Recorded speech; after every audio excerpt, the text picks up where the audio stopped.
Hey guys, welcome back to my channel. If you are new here and enjoy watching content on luxury items and luxury experiences, please go ahead and click on that subscribe button below. Your support would mean everything to me. And for any of those of you who are returning and watching another one of my videos, I appreciate you so much. Thank you. So wanted to make a video today, actually one that's been requested a couple of times through the comments on my other videos, is buying and selling designer bags on, well, I'm going to talk specifically about eBay since that's where I have experience. But many of you were asking on both sides. On one side, it's what to look for when you are buying a bag that's pre-loved. And then on the flip side, how have I gone about selling my own designer items? So I wanted to hit both of those for you today. So I was going to start on the buy side because when you start thinking about it as a buyer and what you would look for in an item, a lot of that translates over to selling your own items. So for my experiences, I've bought Gucci bags, pre-loved. I've bought actually 3 of them. One turned out to be a replica bag, so I'll tell you why I should have been smarter in that case and how eBay actually protects you. But I think if you're purchasing bags, you can't go in blind and you can't say, oh, I just trust all the sellers out there. I think you really need to be mindful and knowledgeable about the brand and the product, so that, because for that bag, I personally looked at the bag and could tell that it was not an authentic bag. And it's because I knew the bag and I knew the qualities to look at. There's a lot of great resources online to help you do that. So that would be one thing that I say. That's the only time I've actually gotten a not authentic item through eBay. Other than that, I have had a lot of luck getting some really beautiful, fantastic bags. I've gotten, let me think, I got a Chloe bag once through eBay. I've sold a Chloe bag through eBay. I sold my Louis Vuitton Neverfull in the Damier Azur, the MM size, on eBay to a wonderful buyer who bought it for her daughter in college as a bag, which I love that. I love it so much, and I'll tell you about that as well. And yeah, so let me just jump into it and what to look for. So as a buyer myself, if for some reason I am ever looking for a pre-loved bag, one of the most recent ones that I bought is the Gucci Jackie bag. I did not, it's a pretty new bag. It's not a vintage bag. It's the small in the cream color, and it cost almost $3,000 in the store. I had made some rather large purchases as of recent, and I really didn't have the funds to be able to just walk into the store and purchase the bag. I was going to wait until the spring, but I had kept my eye open, and every other day I would do a quick search, see if anyone was selling any bags. I came across a couple that were priced at a point that it wouldn't make sense, so I'll talk about that with you too today. And then I came across this one and I was able to snag it for half off, and she's a beautiful, authentic bag. I am going to get her professionally authenticated as well, just to have that additional security. But I myself had went to the store, had viewed the bag in person, was able to touch it, see the leather, see the hardware, see the interior, just really have a good look at the bag and know what I should be expecting. And the bag that came is exactly what I would have expected. I'll also talk a little bit about the QR codes in the Gucci bags as well.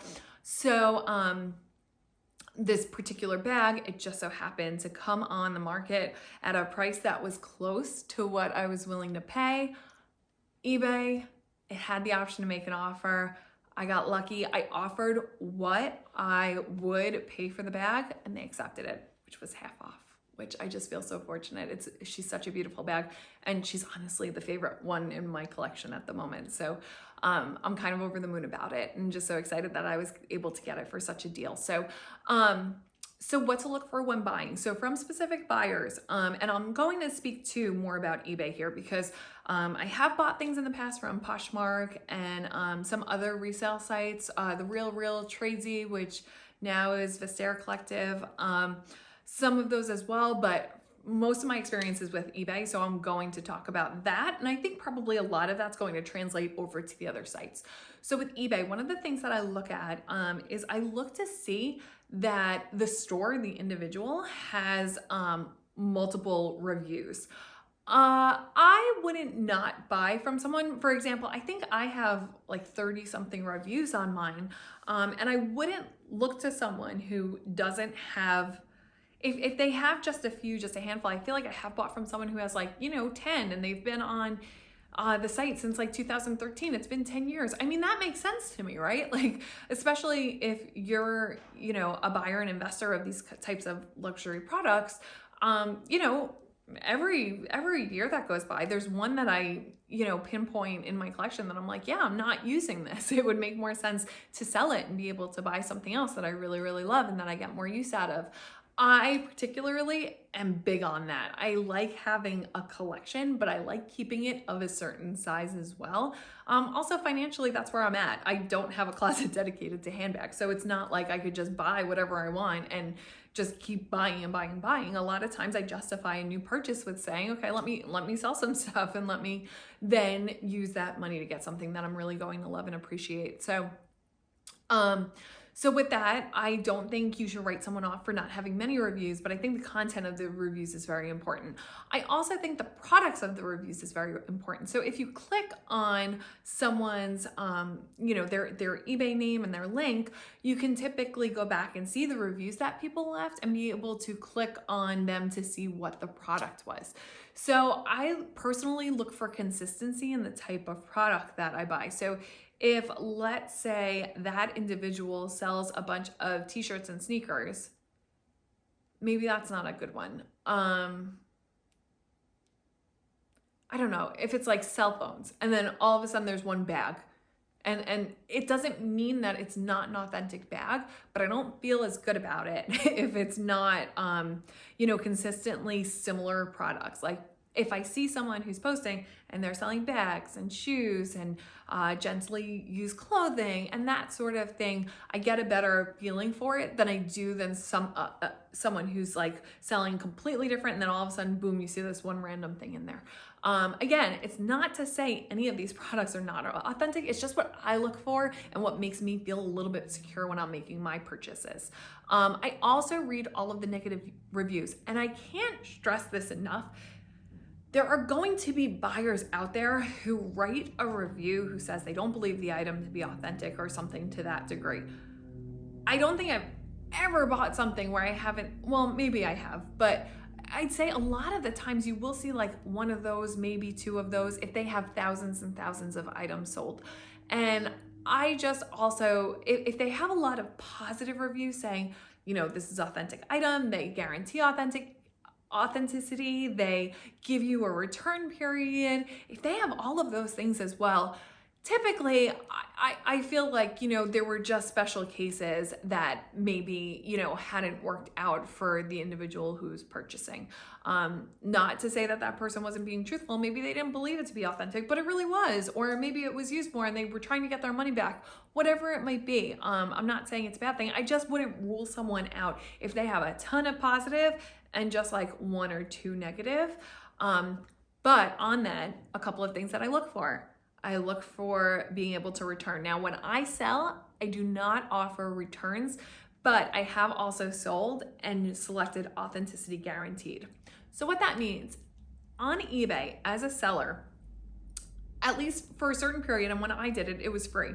You had the option to be able to send it to an authenticator before it got sent to the end buyer so that you can have a third party authenticate it for you both. Now, I knew my bag was authentic. I bought it at the Louis Vuitton boutique in New York. So I didn't have any concerns about that. But from a buyer's perspective, to have a third party who's also saying, this is an authentic bag, I think it just helps with security. So if you ever see those authenticity guarantees, just know that not only can you feel more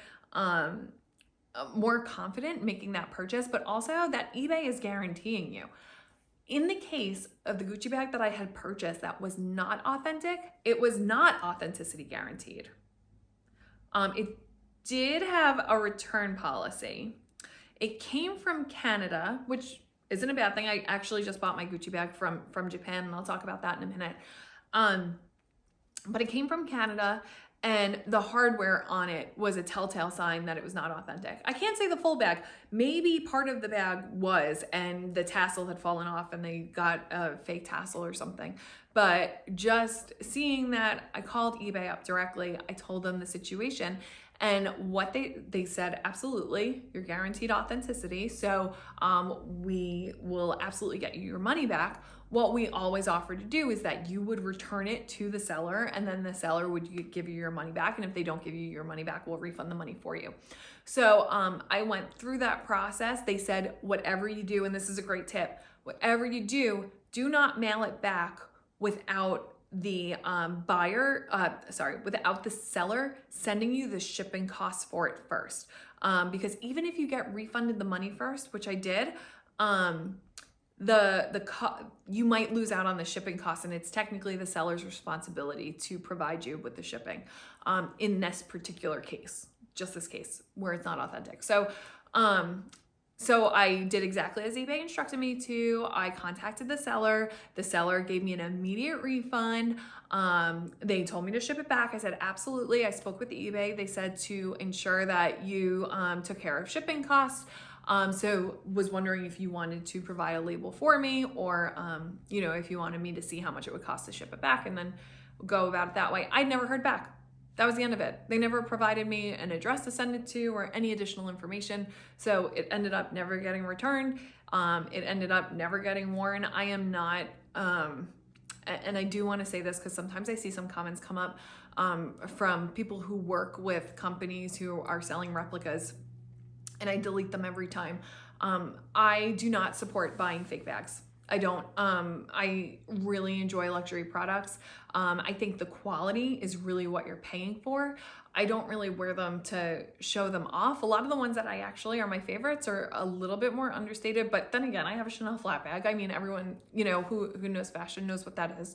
So, but there are so many great bags out there, like beautiful bags. I got a bag from Leatherology. I'll link it below. I purchased it a couple of years ago. Just a really great crossbody leather bag, really good quality, beautiful color. And I spent like $100. And if you're buying a good replica bag, you're spending at least $100. If you're spending anything less than that, it's gonna fall apart on you. Why make the purchase? So I really recommend saving your money up. I love buying pre-loved. You can buy items that were limited editions that you can no longer get, discontinued items, also newer items that are just gently used and someone realized that it doesn't really work with their wardrobe, or they don't love it as much as they thought they would, and it's something that you're really coveting. So I love buying pre-loved, but I also love designer and luxury items because of the quality, and you just don't get that quality when you get replica bags. And also I have heard from a friend of mine that, and I don't know, I've never done the research myself, so don't quote me on this, but that supporting those businesses also leads into other black market deals such as sex trafficking and that kind of stuff. So if you've ever been kind of on the fence of whether you should buy that fake bag, don't. That's just my opinion, my thoughts. I think you should just go for bags that, there's so many great quality bags that aren't designer luxury bags that are still just so great. Rebecca Minkoff makes beautiful bags. I've had some of her bags, they've lasted for years, but they also tend to break down over time. So it's just, you do get what you pay for in that sense. Are you paying an upcharge because of the brand name? Absolutely, but the brand does come with really, really high quality. So I just urge you to look at Preloved and not buy replicas. So if you do see a comment on there, or if you're watching this and you want to comment, don't, because I'm going to remove it. So anyways, on to the next thing. So I look for the reviews. I compare the positives to the negatives. I look for a guarantee. All of these things don't have to line up. I look for that authenticity guarantee. When I purchased my Gucci Jackie bag, I actually got it from Japan. They have a 30-day return policy, but it was not authenticity guaranteed. I've bought a bag actually from Japan before that was not authenticity guaranteed, a Louis Vuitton bag, and it came here and it was 100% authentic. I took it to the store actually to talk about getting some repairs. the bag just happened to be more broken down than I had thought it was based on the pictures. So I ended up returning it to the seller, and they accepted it. And I mean, as they should. I returned it within a few days. I returned it in the exact same condition as they sent it to me. But for the price that I paid for the resale of it, it just didn't make sense to hold on to in that type of condition when I could have spent the same amount of money getting a gorgeous new bag. So I ended up sending it back, and it was really no problem. And the other thing I would say, a lot of people, I was actually reading a blog, are kind of put off from buying from like Japan or buying internationally. And here's my thoughts on that. Japan specifically has international laws against counterfeit products. So just the country itself is a bit more protected. Those stores go through a bit more rigorous just qualifications to be able to sell these types of goods, which actually give me just a little bit more security. The other thing is, when you go through authenticity guaranteed, there are certain things from me as a seller now understanding that could arise. So first of all, it takes longer to get to the buyer. So especially if you're shipping internationally, it's going to even increase the amount of time it might take for that person to receive it. The other thing is they inspect the item and then they package it back up, and you don't know how they're going to package it or if anything's going to get lost in that process.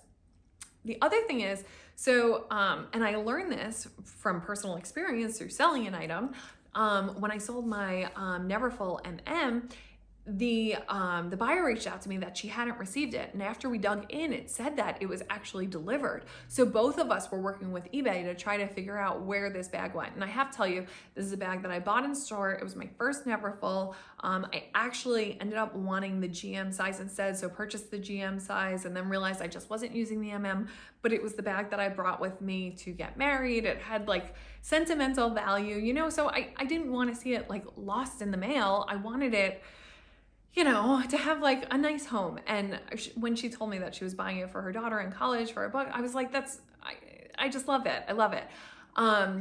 So we were both trying to track it down. It turns out, so this was, when they do authenticity guaranteed, they also require that a signature is required at acceptance. So that's why we couldn't figure it out. She's like, I did not sign for anything.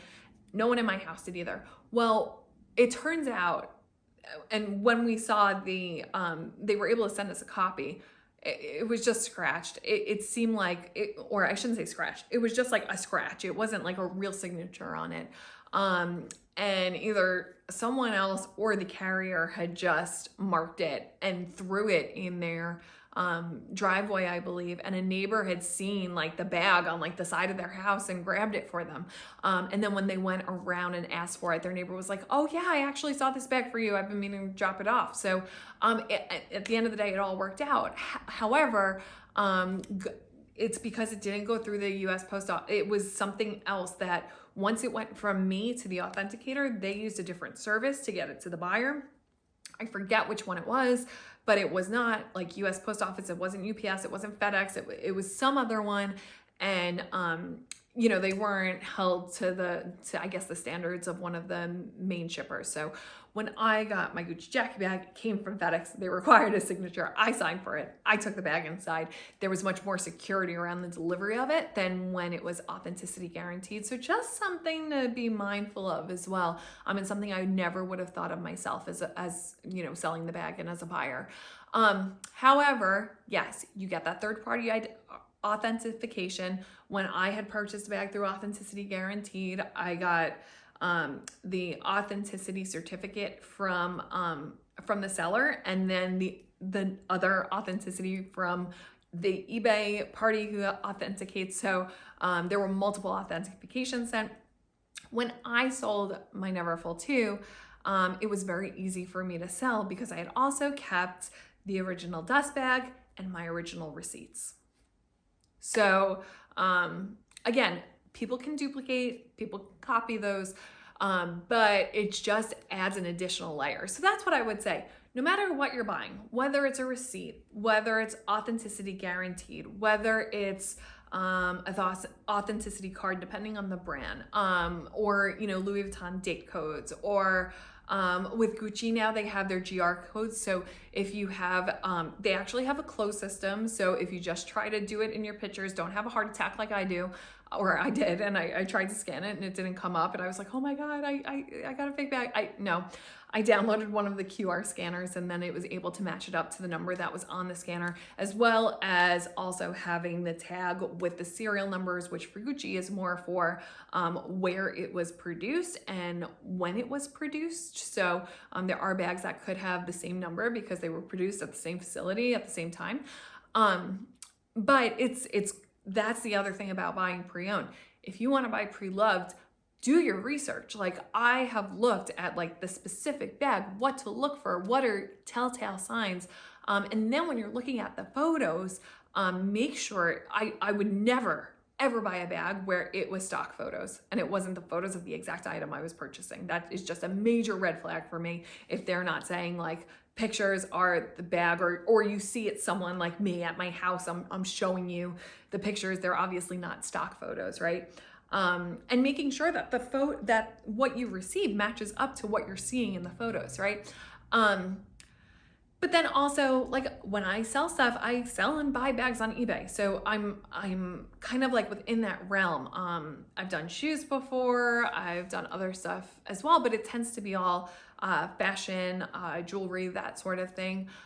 So I actually bought this beautiful Hearts on Fire ring on eBay too, for more than half off of the cost. I'll do another video on that one. I actually saw it down when we were on vacation in Grand Cayman, and had my eye on this ring, and then wasn't willing to spend that kind of money on jewelry at the moment, and then had just kept my eyes open for it. And what do you know, I found exactly what I wanted in the exact right size. So I felt like it was the universe saying I should have this ring, and I got it from a seller who deals directly with a lot of jewelry and had authenticity guaranteed and had returns accepted. And reading the reviews, I felt very confident that this was a seller who sold authentic products.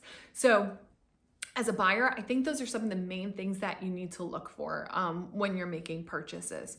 Now, on the flip side, now going over to being a seller on eBay, I just put myself in the buyer's shoes. Like, what is a buyer, or if I was purchasing this item, what would I be looking for? One of the things that I love including, I'd love to hear your feedback on this actually. When I sold my Neverfull MM, I kind of put the story of it. I give the history. You know, I bought this bag in this year, and I had actually wanted the GM size, and that's why I'm selling this one. I realized I had bought that one. I don't use this one anymore. I wore it to my wedding. There was a small stain on the inside. I shouldn't say small, it was large, but it was from, I had brought my ring cleaner for my engagement ring with me to our wedding weekend. So I had it screwed on and it leaked in the bag. And it's a very faint stain, but it was of a certain size. And I took actually what the seller said was the stain, and I think she mentioned this in my reviews, and you can go see, I'll actually put my eBay page down below. But she said in the reviews that even the stain wasn't that bad. I mean, I really try to hone into any kind of defective or marking on the item so that the seller is always, what's the term? And I use it all the time at work. You're under promising and over delivering rather than the other way around. I don't want anyone to be disappointed in something that I'm selling them. And although I do returns not accepted, I would always want to hear feedback and try to work with someone if they were ever unsatisfied. Now, at the same time, I only sell products that I really, really know are authentic. I feel super confident in. I bought them from the store myself. It's probably something that just doesn't work in my wardrobe anymore. So that's something to keep in mind too. But as a seller, I just keep in mind. So I kind of tell the story. Also, when it comes to pricing, I'd say this is a big one. Think about what you would spend as a buyer. So for a lot of bags, and I'm actually going to go off of Louis Vuitton for a moment, and Hermes, and even not so much Chanel. So I actually read a blog the other day that the top resale brands, number one is Hermes. And Hermes is selling, typically the resale value is 108% of what they paid at retail. Louis Vuitton came in second with their resale value. I think it was in the high 90s. And then Chanel came in third at, I think it was around 89%. And if I could find that link, I'll include that below as well. I think that's a great one to take a look at. But yeah, so for the, for most bags, a lot of people are buying pre-loved because they are looking to get a deal on the bag. It might also be that they have their eye on a bag, but they're wanting to just see if maybe if it's in a gently used condition, they can save money and it would still give them the same luxury experience as having the brand new bag. I mean, honestly, again, coming down to the quality of these bags, gently used bags typically don't show much sign of use. They hold up really, really well. So you still get that really great bag, even though it's pre-owned. So I think it's important to keep that in mind as a seller and to price accordingly. So if you have an item that is worn and torn, you might not get as much money for it. And you need to look at, there is an option in eBay to put in your product and to see what other items have sold for as of recently. And I use that a lot. You want to be around that average price depending on how used an item is. You can go higher if it's in new condition, you can go lower if it's not. But I mean, something's only worth as much as someone else would pay for it. The other thing I would say with like the Neverfull in particular, so I had purchased it for, I want to say it was just over $1,100. Now, if you look at that size bag, it goes for over $2,000.